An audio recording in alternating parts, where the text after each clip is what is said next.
Well, ladies and gentlemen, you are not going to believe this. A lot of the billionaires that said that they would flee New York City if Zohran Mamdani won the mayor campaign have decided to change their course. Really interesting. Two in particular, Donald Trump and Bill Ackman, we're going to talk about today. Now people are changing their tune. And this threat, when I first heard about this, it did remind me of the same type of threats we received here in Massachusetts a couple of years ago. We did pass a wealth tax here in Massachusetts towards any family that had a net worth over $1 million. And before that was passed, we were told the same thing. I'm leaving this state. I'm not going to pay more taxes. All these rich people. Massachusetts has over 200,000 millionaires here. I'm not going to pay these taxes. I'm leaving. And they're still here, right? So that threat, it's an empty threat. Yes, some people may choose to leave, but this mass exodus of the wealthy did not happen. And it also apparently is not going to happen in New York City as well. Bill Ackman, who was one of the most vocal billionaires, who said that if Zohran won, he was leaving, he was fleeing. This city is doomed. I'm out of here. Because Zohran's policies don't benefit the billionaire class. Imagine trying to do something for the little people. So because Bill Ackman wouldn't directly benefit, he wanted to leave. Let's look at what Bill Ackman is saying now. I can't make these things up, you guys. I can't make these things up. Here is Bill Ackman on X. I don't think Polymarket is rigged.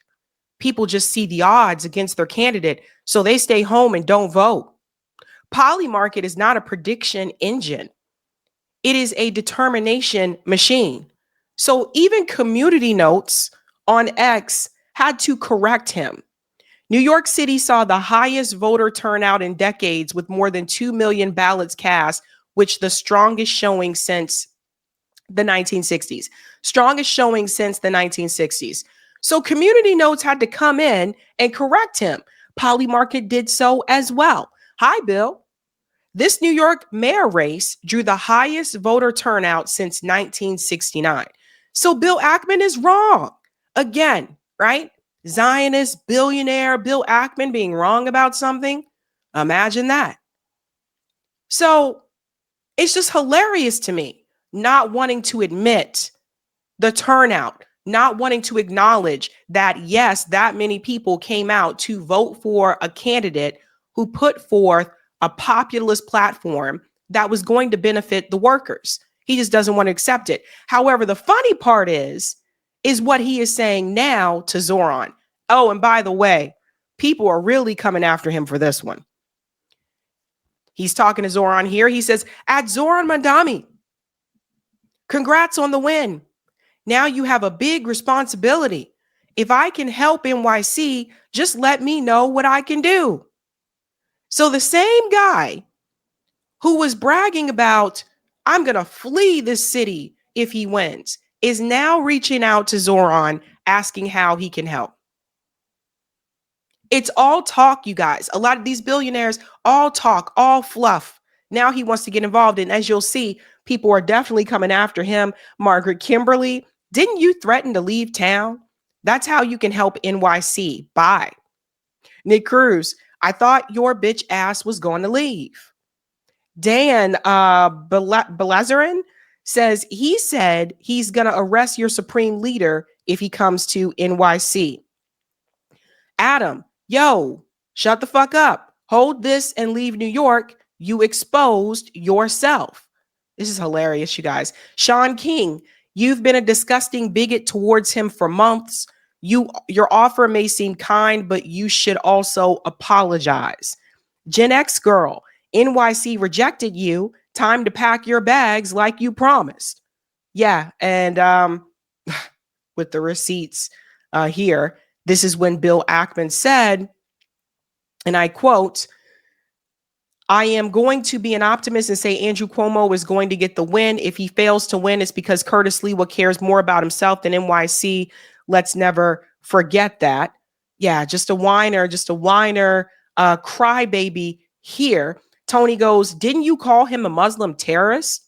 So yeah, people are definitely throwing shade towards Bill Ackman, and rightfully so. And I want to say this, politicians are supposed to serve the people. They're really supposed to represent us, not corporations, not the billionaire donor class. Bill Ackman has been accustomed to that, and he's donated to both parties, by the way. And I have to say this.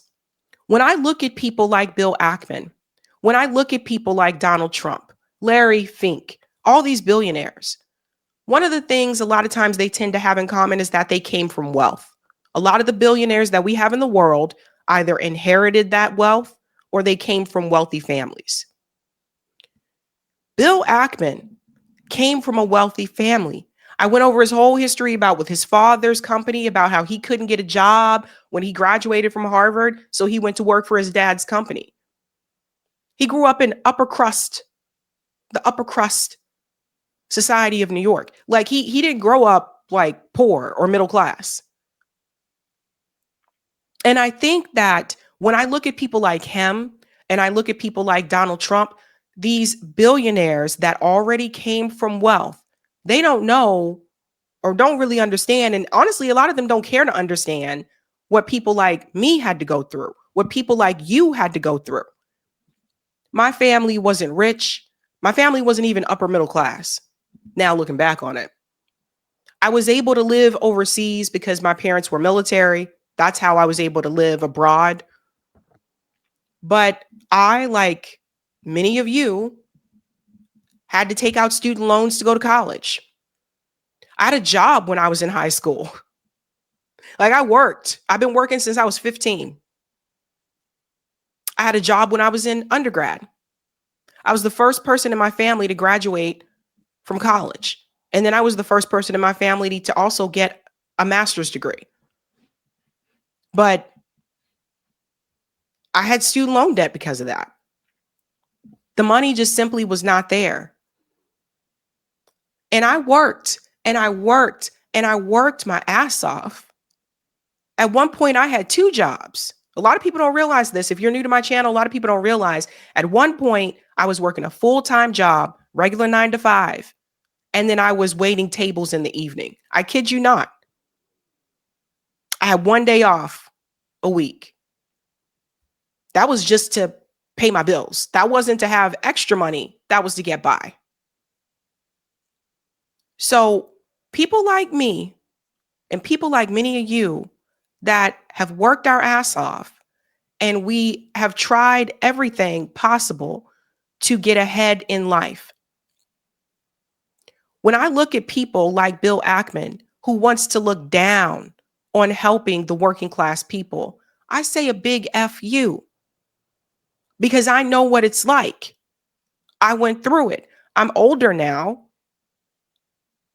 but what I believed would happen, what we were told would happen for those of us who went to school and got a degree, is that we wouldn't have to struggle because we had that education.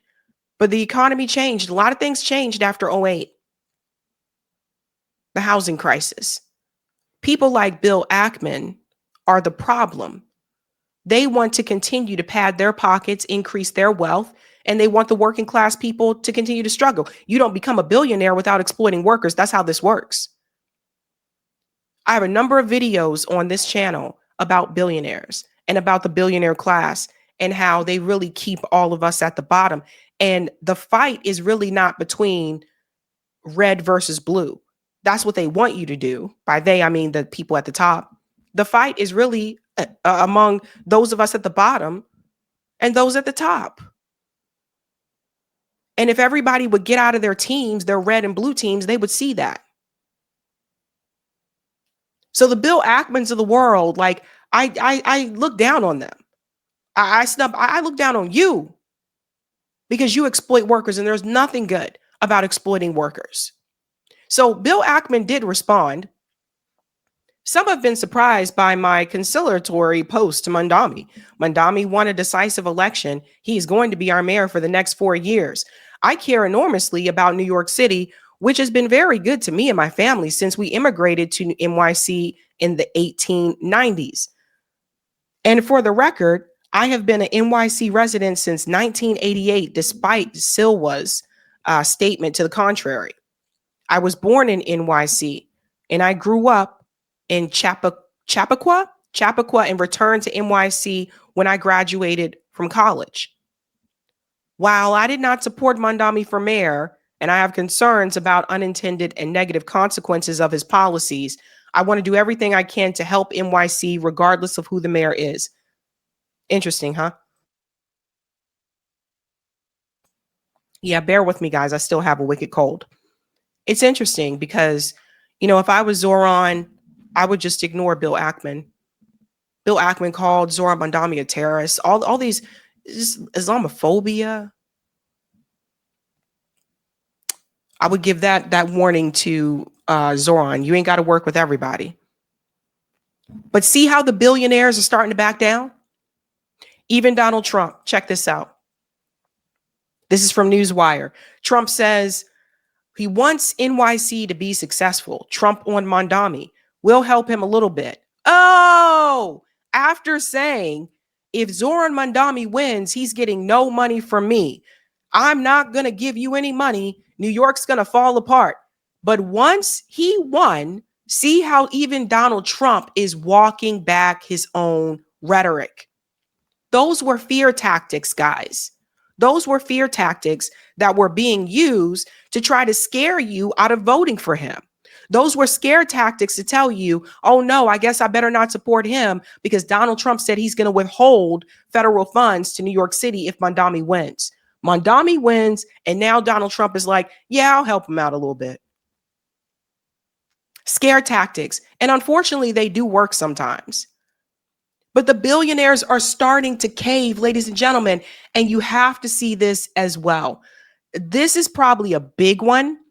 This is a good addition. I have to say this again. I try to be fair, a little bit more fair with this channel. I have been told before in the past that sometimes I'm not as fair. So that is something that I've been working on, in particular this year. And the thing is that this is a big win. Zohran has added Lena Khan to his administration. This is a big one. She said, congratulations to the mayor-elect Mandami and on a remarkable campaign and victory.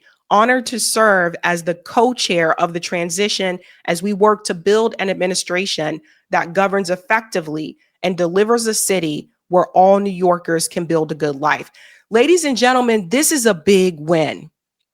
That's a big one. She's one of the ones that I did talk about on this channel before. I think it may have been like 2 years ago when I talked about the work that she was doing and why that was actually important. For all the criticism that I had about the Biden administration, that was one that I thought was a really good pick. And she did make an announcement here. I want to go ahead and show you guys. Honored to have shared a few words this morning with Mayor-elect Mandami's victory. Yeah, this is a plus. This is the one, Trump and them they got rid of. Listen. Good morning, everybody. It's great to see you all. I want to start off by just congratulating our mayor-elect Mandami on an incredible victory and a just remarkable campaign this last year. I think what we saw last night was New Yorkers not just electing a new mayor, but clearly rejecting a politics where outsized corporate power and money too often end up dictating our politics, and a clear mandate for change where New Yorkers can get ahead and where all workers and small businesses can thrive, not just get by. I think what we saw through the campaign was an operation that showed extraordinary discipline, rigor, talent, and I know that Zohran has the vision and courage to make sure that we can actually deliver. It's such an honor to get to be part of his transition team, and I'm so excited to work with the co-chairs to make sure that we are building an administration that can hit the ground running on day one and deliver for all New Yorkers. Thank you so much. That's a big win, you guys. So yes, former FTC chair Lena Khan is going to be a part of Zohran's administration. Now, I told you guys before, I don't agree with Zohran keeping Tish as the police commissioner. She's a Zionist. She heavily came after the pro-Palestinian protesters. She's been speaking at ADL events. I didn't agree with that. I still don't agree with that. Who knows? He said he's going to keep her. Maybe he may change his mind down the road. I don't know. I hope that he does. I don't think that she should stay there. But we got to take the good and leave the bad, right? And this is something that I learned from friend of the show, Roger Meadows. I think, especially in these times, it can be really easy to sit back and just throw your hands up in the air and talk about what's wrong. And we have all these problems and da da da. And sometimes I think that you can do that so much to an extent where you don't mention the good. And I have my issues with the Democratic Party. I have my issues with the Republican Party. I'm registered no party affiliate. I don't belong to any of these parties. And I think that's what's best for me.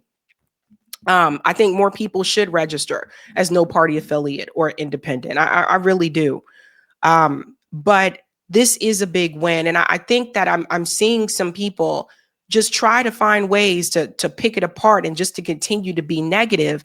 And I don't think we should be negative about something that's going to help the working class. It doesn't matter if, it's coming from a Democrat, it's coming from a Republican. If somebody is putting forward an agenda that's going to help working class people, as workers, we should support that. And we can have our criticisms for the party and we can still hold them accountable. I think that's important that you need to do that. But the Lena Khan thing is a big win. The fact that the billionaires are already starting to cave is a big win, including especially Donald Trump walking his statements back is a big win. And so what I am telling people is this: take the wins. That doesn't mean you stop fighting. That doesn't mean you stop pushing for what you want. But when you do get a win, it's okay to say, hey, we got a win. I think sometimes some people are so used to being so cynical and for so long that they don't know how to just say, okay, this is a good thing. I'm not saying you have to like Zohran Mamdani. I'm not saying you have to stand for Zohran Mamdani. What I am saying, though, is that if you support the working class and what is going to help the workers, I don't understand how you can look down on that. I don't understand how you can look down on, someone wanting to freeze the rent, which has been done in New York City before. I don't know why people are pretending like this hasn't been done. The free buses, which has been done in this country before. There are free buses in cities in the United States. There's a free bus in Baltimore, Maryland, where my family is from. So take some of these wins and keep pushing forward and keep doing the mutual aid and keep organizing. We have a toolbox, and there's a lot of tools in that toolbox at our disposal that we need to use. But I think that now is not the time to just continue to be so cynical and so smug. And honestly, I think it's quite depressing.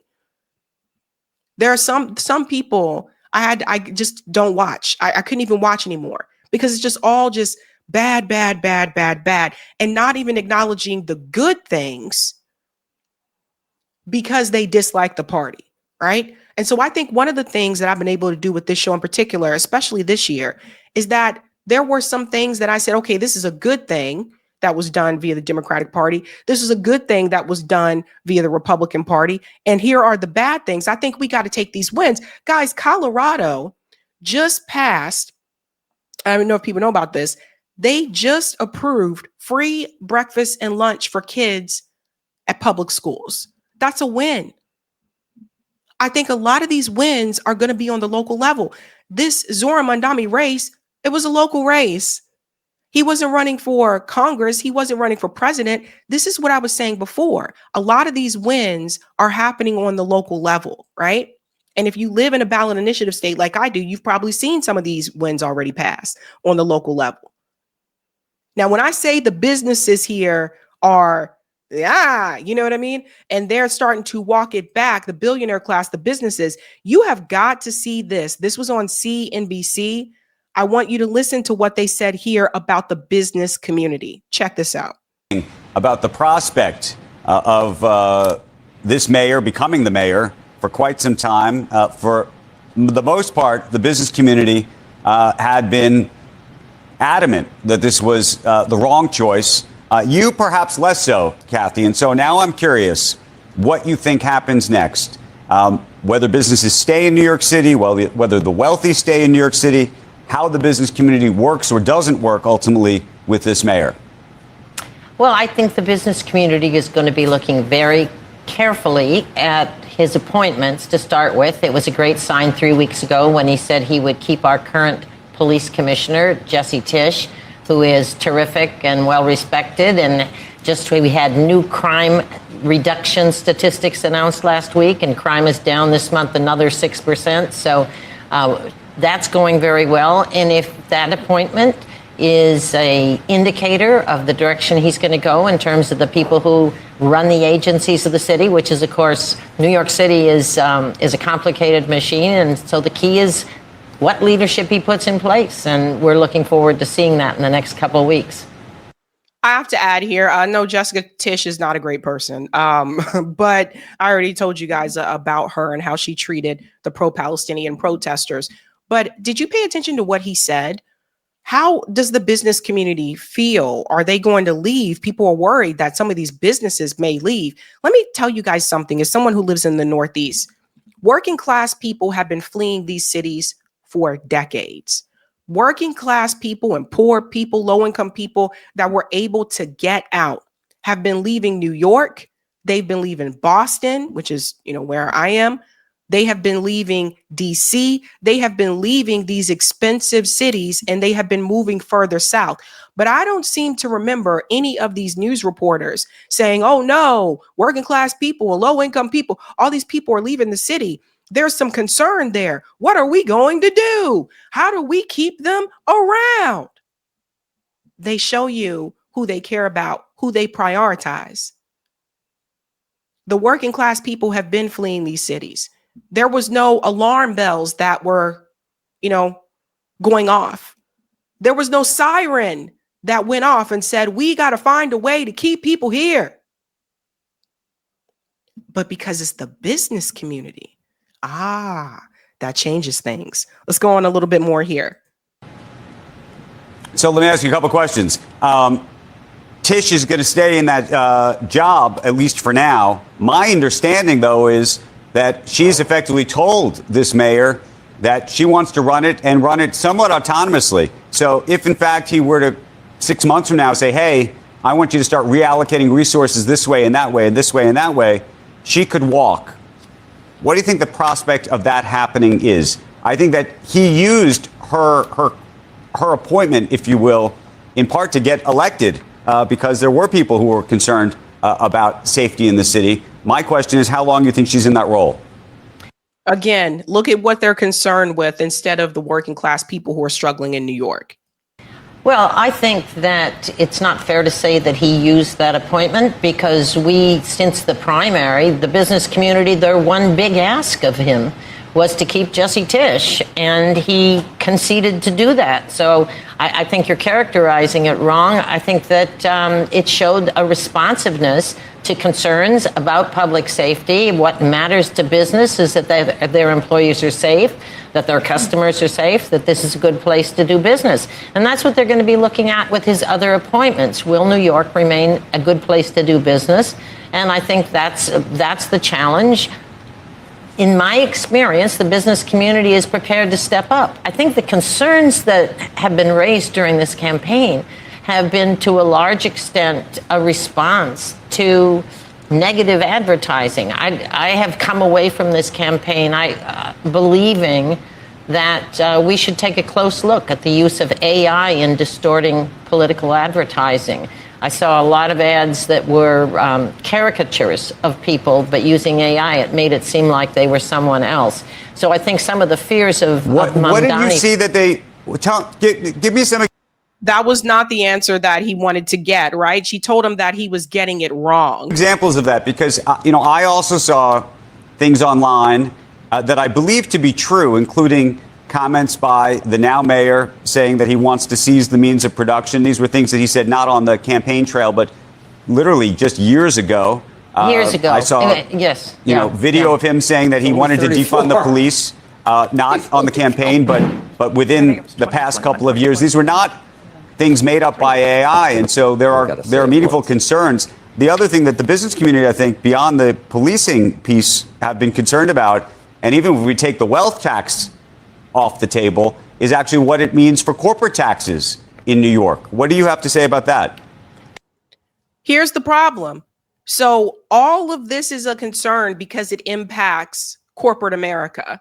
Oh God, no, we might make corporations pay more taxes. They should. They should.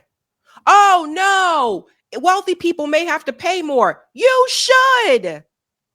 There are wealthy people that have these offshore accounts, like tax havens for them. They should. Amazon should pay more taxes. Netflix should pay more taxes. They should pay more taxes. Notice he's not concerned about working class people having to pay taxes. How dare we make corporations pay? The same corporations that have no problem giving money to candidates, now all of a sudden, when it's time to tax you more, you don't have any money. Interesting. The mayor has nothing to do with corporate taxes. That's a state function, and the governor has said she's not raising taxes. And yeah, that's about as far as we get there, guys. It's just hilarious, like, because he wasn't getting the answers that he wanted to get. And so you'll also see here is one thing. The ADL is furious. They're pissed that their candidate did not get in. They are issuing a threat here towards Zohran Mamdani. I don't even know how this is legal. Listen to this. That young man, and if he's 34, I can call him a young man. Yeah. He won like the greatest landslide probably in New York history. I mean, certainly in recent times. And he used that moment to say that he will fight anti-Semitism in New York and stand shoulder to shoulder with his Jewish brothers and sisters. So again, I'm going to judge him not on what he says in a speech, but on what he does over time. This morning, and I will tell you, I've gotten so many calls from Jewish New Yorkers who are alarmed. Their kid was harassed in college. Their child was bullied in K through 12. Their synagogues vandalized. So here's what ADL is doing right now. If you are a Jewish New Yorker, we have your back. Pause here. This is something I got to say about the ADL, right? Because they're really supposed to protect and have the back of marginalized communities. But like I said, if you look on their website, look at who they choose to prioritize. Do they have the back of the Black community? No. Like, right, you know who their priority is. Zohran Mamdani won a significant amount of Jewish support. A lot of people who voted for Zohran Mamdani were Jewish New Yorkers. So, I told people this before when I was on the ground covering the pro-Palestinian protests. A lot of the people who were protesting were Jewish. Corporate media wanted you to believe otherwise, but for those of us who were there on the ground, we know. A lot of the students that were protesting at the college, encampments were Jewish. So Jonathan Greenblatt is pissed because, they didn't get their way. And I will say this, don't be surprised if you see a number of false flags in New York City. Don't be surprised if you see that. I would imagine there's probably going to be some false flag events during Mamdani's mayorship so that they can say, see, look there's this rise of anti-Semitic attacks because Zohran is mayor. Wait for it. I would not be surprised, ladies and gentlemen. But listen to what they're going to do. And we will hold Mamdani, Mayor-elect Mamdani, accountable. Look, it's not about politics. This morning we launched a tip line at adl.org NYC. So if you are Jewish and you experience anti-Semitism where you work or where you worship or where you live, we want to know so we can track it. Well, and look, I tell you, there has been anti-Semitism. This is going to be very dangerous. But the ADL, long story short, they are going to be tracking. They want to track communications coming to Zohran, coming from his office. Like, again, I don't know how this is legal. If we pause here, look at the expression on Mika's face. Look at the expression here for Joe Scarborough. Notice he just folded his arms. That's a defensive mechanism, right? So he's putting up a defense there, a nonverbal behavior cue. Look at the way that they are looking at Jonathan. What does that tell you? they are being ridiculous, that the ADL is being ridiculous. Let me let it continue. Anti-Semitism in New York that we've talked about time and time again. Yeah. This isn't something new because he got elected last night. Will you work with him? Will you sit and talk to him? Will you have him be a part of this process? He has. You heard what Joe Scarborough said? He said this is not something new because Zohran won. So somebody clip this. Someone clip this because that's important. Because I would not be surprised if a year or two from now, Jonathan Greenblatt will be the one coming forward saying we have seen an increase in anti-Semitic attacks ever since Zohran Mamdani became mayor. So someone clip that. But here we go with the forever victim. I told you guys before. Said publicly that he will not work with the ADL and Jonathan Greenblatt. He said that, not me. Look, we're an institution. He shouldn't. He shouldn't. It's a Zionist organization. He shouldn't work with the ADL. Nobody, and I said this before, the black organization shouldn't work with you either. Nobody should be working for this organization that continues to support a genocide. This organization that made it very clear who their priority is. Just because you're an organization doesn't mean people got to work with you. Okay? We have a number of organizations in this country. Just because you're an organization does not mean that politicians have to work with you. They don't. This organization was founded in 1913. We work with mayors and governors and presidents irrespective. And why has he said he won't work with you? You have to ask him. But at the end of the day, yesterday, the Jewish community, Joe, the UJA and the ADL and the American Jewish Committee released a joint statement. And we are concerned because Jewish New Yorkers are alarmed. And what I can tell you is I look right at the camera. If you are a Jewish New Yorker, we have your back. We launched the Mamdani Monitor this morning. We are simply going to track, again, not what he says in a single speech, but what he does. And at the end of the day, my goodness, I hope he is incredibly successful at fighting anti-Semitism. I hope he undertakes steps to keep Jewish New Yorkers safe. Right. But it is my job to make sure that every Jewish New Yorker isn't living in fear. That's what I want you to do. So again, notice who he prioritizes. Yet the ADL claims that they're looking out for all marginalized groups. I don't even know how that is legal for them to track what he does. What do you mean you started this monitor? I don't even know how this is legal. Does everybody see what is happening here? And I've said this before. Look at the top here. You can see it from Solomon. ADL created a Mamdani monitor. The monitor will actively track and record any and all policies in New York that impact them. They're going to track his, what do you mean track? I don't understand how this is even legal. Nobody else gets this, guys. And I've said this before, no other group gets this. For Black Americans, we don't get this. Things happen to us. We don't get it. So I've said this before, and some people don't like it, but I'm keeping it real. The white minority is prioritized in this country. And as long as the white minority is prioritized, every other minority group is going to be at the bottom. They're not going to be prioritized. Nobody else gets this. No other group gets this, guys. People got to call this stuff out. Look, they say they're scared. They're not scared of those attacks. They're scared that the majority of New Yorkers that voted didn't want to vote for the person that they wanted that was going to be pro-Israel. They are scared that voters in New York City have lost support for Israel. That's what this is really about. But I will say this, the fact that the billionaires are starting to already backtrack, that's a sign. Hey guys, this was a Sabby clip. If you like what you saw, hit that like button and subscribe.